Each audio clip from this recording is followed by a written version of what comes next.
Aquí podeu veure, això és una vèrtebra que correspon a un cocodril que hem excavat en anteriors campanyes, i aquí el que podem destacar és el bon estat de preservació que tenen aquests fòssils. Podeu veure un color negre molt acusat, i aquí destaca que, per exemple, podem veure totes les apòfisis que conté la vèrtebra que estan senceres.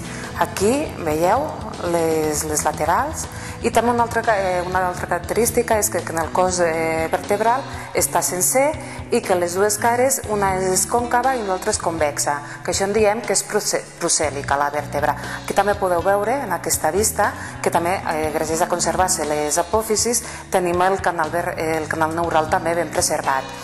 Això nosaltres podem deduir-ne que el cocodril, quan va morir, no va ser transportat, que segurament que el lloc que hem excavat és el punt on va quedar enterrat el seu cos i va quedar,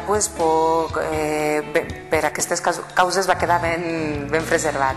Hem excavat al voltant d'uns 100 fòssils i aquests tots corresponen al mateix individu. Es tractaria d'un mateix cocodril que va viure a lo que era l'ambient de Fontmanya fa uns 65 milions d'anys.